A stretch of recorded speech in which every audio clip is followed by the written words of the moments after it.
there, it's Linda here. Thanks for joining me today as I play with these goodies for Mudra Craft stamps. I'm using the fabulous little Furry Friends stamp set and the Geo Angles stencil today. So here you see me getting the stencil organised on my Big Shot. I've got the very base layer of my Big Shot, the one that you use when you're embossing. So I've opened up the other tabs, and as you can see, I'm making my sandwich there, laying it all down in order and taping the stencil in place. That's just a little bit of scrap card you saw me lay on the end there, 2 sheets thickness of that, just as an extra shim to add a bit more pressure. And there you can see the embossed result from the stencil. It's just a nice subtle result there that looks really good in real life.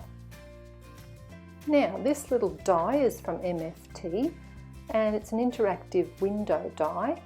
I held it up to show you that it cuts on 3 sides and leaves you with a hinge on the 4th side so that it then opens up like a little window.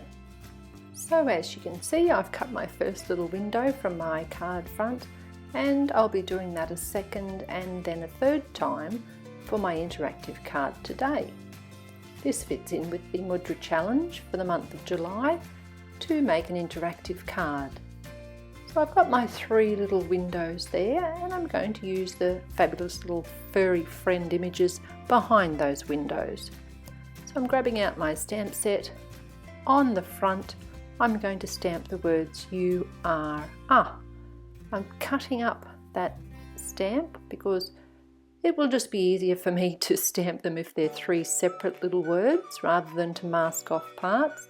And I know I can put them all back together if I want to use it again as a complete group of 3 another day. That's not a problem. I do that quite often. Now I'm adding the Furabulous Friend sentiment to finish off my complete sentiment there on the card front, and it stamps beautifully with the VersaFine Onyx Black, and it's such a beautiful little font. I just love it. You can see me now going around with pencil, just marking where those windows are going to lie so that I know where to stamp my images. The little dog's kennel is the first one, and because I'm colouring with Copics today, I'm using the Copic friendly ink Memento Tuxedo Black. Here I am lining up all the little accessories, stamping them out. Needed a second stamping because I missed a little bit, and then wiping off, popping them away and finishing off with the little dog. Now he's going to be too big for the window. That's fine, I'll just grab my post-it notes. These are full adhesive post-it notes. You could use the Mudra masking paper to do the same thing. Mask off that area there, and then my little dog will only end up in the window section of my card, which is just what I want. Right, some nice quick Copic colouring. Of course this is sped up a bit for you. It's all very simple, nothing too difficult today. Anyone can do it, I promise. And just adding those 2 colours there for the dog's kennel, and then a 3rd darker shade for the little roof. I'll let you enjoy the colouring, nothing too difficult. I've just added BG000 for the sky and a little cloud you'll see that I drew there.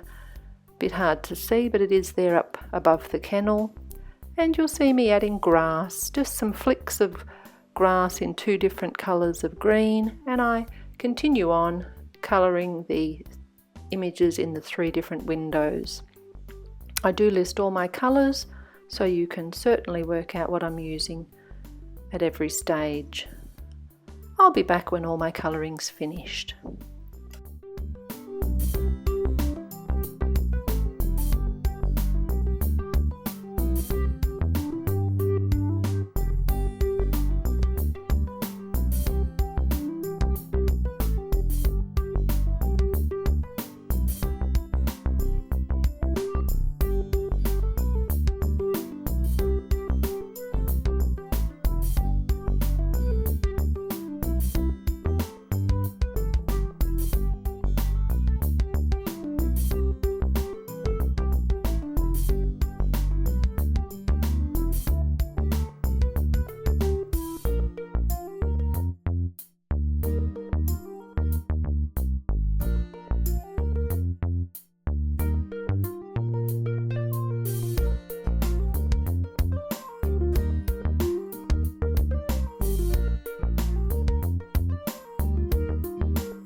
It's then time for a little bit of pattern paper on the front there, just for a little extra detail. And then using my tape runner, I can adhere my window section above and onto the front of my card. I will have to stick a piece of card inside, as I'll show you now, because you can see the Copic colouring inside, but that's fine. And I've added some little Kaisercraft pearls. They are self-adhesive and they just have a little bit of stickiness. Not too much, but just enough to hold those windows shut when you want them to.